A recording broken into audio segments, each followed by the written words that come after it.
والمحصنات من النساء إلا ما ملكت أيمانكم كتاب الله عليكم وأحل لكم ما وراء ذلكم أن تبتغوا بأموالكم محصنين غير مسافحين فما استمتعتم به منهن فآتوهن أجورهن فريضة ولا جناح عليكم فيما تراضيتم به من بعد الفريضة إن الله كان عليما حكيما ومن لم يستطع منكم طولا أن ينكح المحصنات المؤمنات فمما ملكت أيمانكم من فتياتكم المؤمنات والله أعلم بإيمانكم بعضكم من بعض فانكحوهن بإذن أهلهن وآتوهن أجورهن بالمعروف محصنات غير مسافحات ولا متخذات أخدان فإذا أحصن فإن أتين بفاحشة فعليهن نصف ما على المحصنات من العذاب ذلك لمن خشي العنة منكم وأن تصبروا خير لكم والله غفور رحيم صدق الله العظيم وبلغنا رسوله النبي الكريم ونحن على ذلك من الشاهدين والشاكرين والحمد لله رب العالمين. Inshallah, we're starting the 5th juz and the first 2 ayat complete the ruku that was going on. وَالْمُحْصَنَاتُ مِنَ النِّسَاءِ. So the previous ayat, the bayan was going on about what kind of women are prohibited to take in nikah. This is almost in continuation, that all those women, for example sisters and daughters and granddaughters and aunts and all those وَالْمُحْصَنَاتُ مِنَ النِّسَاءِ, those women who are already in nikah, already bound in marriage, إِلَّا مَا مَلَكَتْ أَيْمَانُكُمْ, except the bond women that you come to own. So in previous days, especially in those days and in previous days, this system does not exist now. Whenever there was a war between Muslims and non-Muslims, and there was non-Muslim women that were fighting or were captured, as the moment that they will enter the boundaries of a Islamic government, their nikah with their original husband, who was a non-Muslim, would become fasakh, would break. Now this women can be taken by a Muslim fighter as a bondswoman or a slave woman. This system has gone from this world, so these rulings are about those women. Nobody in this day can claim that I am taking, na'uzubillah, and this ayah also clarifies it, that your mal,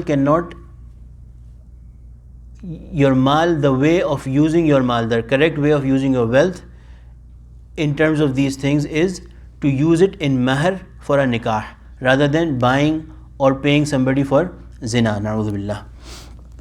Anyway, so these women are prohibited who are already in nikah, except those who are captured. So their nikah becomes fasakh or broken. Kitab Allahi alaykum, it has been written by Allah for you. So there is no question of using your logic in these matters. وَأُحِلَّ لَكُمْ مَا وَرَاءَ ذَلِكُمْ. So we had said previously that the Arab people, they had some other things. Sometimes they will make those women that are considered halal in Islam as haram upon them, and some that are haram, they will make them halal. So Allah subhanahu wa ta'ala is saying, أُحِلَّ لَكُمْ مَا وَرَاءَ ذَلِكُمْ, whatever is beyond these that have been mentioned by Allah subhanahu wa ta'ala, Allah subhanahu wa ta'ala has made it permissible for you. أَن تَبْتَغُوا بِأَمْوَالِكُمْ, that you seek them, أَن تَبْتَغُوا بِأَمْوَالِكُمْ, through your wealth. So the meaning is that you have wealth. If you have wealth, you are able to give mahr or dower, then you can seek their hand in marriage through your wealth.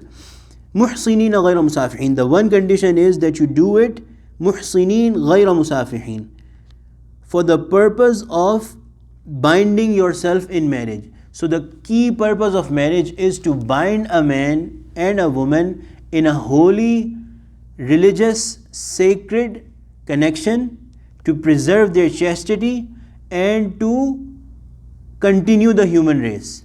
These are the key purposes of marriage. So use your wealth as mahr to seek the hand of women in marriage for these reasons. Muhsinin ghayra musafihin, not for for your lust, to execute or to relieve your lust. غير مسافحين, not for that. فما استمتعتم به منهن, so of those of them whose company you have enjoyed. So that means that those women with whom you contracted a marriage, there was a nikah performed, and then you you enjoyed their company, basically means true privacy, which we explained previously, that kind of a privacy in which if they wanted to commit, if they wanted to do that, perform that specific act that becomes permissible after marriage, if they wanted, they had a chance. That would constitute a true privacy. When that has happened, فَآتُوهُنَّ أُجُورَهُنَّ, then give them what is due, what is obligated. Fariḍa, as fariḍa, give them what is due, their due, as a fariḍa, as an obligatory thing. That refers to mahar. So the ruling of mahar is that if a nikah happens and there is no true privacy, nikah breaks some reason because of divorce or whatever, if nikah breaks after nikah but no true privacy, then half of dower is given, half of mahar is given. If true privacy has happened, then full of mahar has to be given as a faridah. The one thing that is mentioned here by the mufassirin under this word فَمَسْتَمْتَعْتُمْ بِهِ مِنْهُنْ,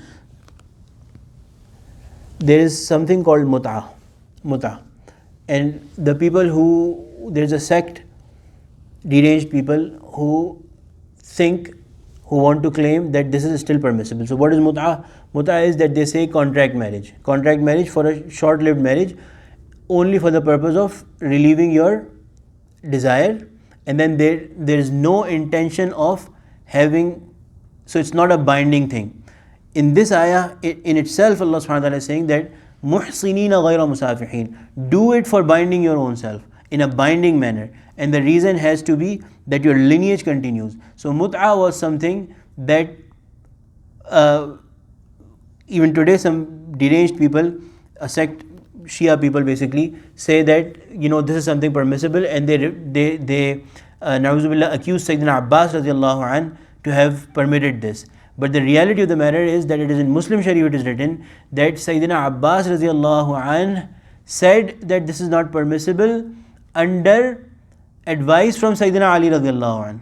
So when these people who claim to follow Sayyidina Abbas and Sayyidina Ali radiallahu anh, it is very clearly noted in the books of hadith that Sayyidina Ali radiallahu anh told Sayyidina Abbas radiallahu anh that this is something that is not permissible because of this ayah, and because of another ayah where Allah subhanahu wa ta'ala specifically mentioned that this relationship can be established either with the people, with the women that you have made nikah, or those who are your wives, you have performed marriage with them, or وَمَا مَلَكَتْ أَيْمَانُكُمْ, those who have become your have come as slave girls. So apart from that relationship under any contract marriage, and in fact this also tells us that contract marriage, which is which sets a duration for marriage, that we will be married for 2 years, or we will be married for 1 year. There's so many things going on in this world, we may not have heard about them, but all these are batil. All these have no ground in Sharia, and they come as musafihin, or something that is done to only shed water. This is the literal meaning, shed water. You understand the reference, right? That to release your need, na'uzubillah, which is despised by Allah subhanahu wa ta'ala. It is impermissible and haram. Inna Allah kana aliman hakima, definitely Allah subhanahu wa ta'ala is all knowing and all wise. So all knowing, He knows what you are doing and for what reason you are doing and what intention you have at your heart when doing it. And Hakima, all these rulings that Allah subhanahu wa ta'ala is giving, remember that the one who is commanding you for these things and giving these rulings, prohibiting you from something and allowing you about something, is from the all wise. He knows everything. So don't think that because in the beginning of this ayah, wal muhsanat, some people, deranged people in our times, have also said that na'uzubillah, since men can have multiple wives at the same time, women should also be allowed to have multiple husbands at the same time. But there is a totally wrong thing. Even logically it's very wrong that if a woman has multiple partners, multiple husbands, what will be the lineage of her children? Similarly, the reason why men are allowed to have multiple wives is because men have more capacity of performing that act and for a longer duration in terms of time. So women, for a lot of time, they just cannot engage in that activity. So for these reasons, Islam has allowed, and logic also says that men should be able to have multiple wives rather than women having multiple husbands. But anyway, even if logic understands it or not understands it, just know this, that Allah subhanahu wa ta'ala is Alim and Hakim, and He has commanded those things, so we have to believe in those things and follow those things. Kya hua? Kitna? Okay. So chalo, we will do the next ayah tomorrow inshallah. So we have not completed the ruku, stopping it. ठीक है. अल्हम्दुलिल्लाहि रब्बिल आलमीन, अस्सलातु वस्सलामु अला सय्यिदिल मुरसलीन, रब्बना ज़लमना अनफुसना व lump तग़फिर लना व तरहमना लनकूनन्ना मिनल ख़ासिरीन, रब्बिग़फिर वरहम व अंत खैरुर राहिमीन, सल्लल्लाहु तआला अला खैरि ख़ल्क़िही सय्यिदिना व मौलाना मुहम्मद व अला आलिहि व सहबिहि अजमईन, आमीन बिरहमतिका या अरहमर राहिमीन.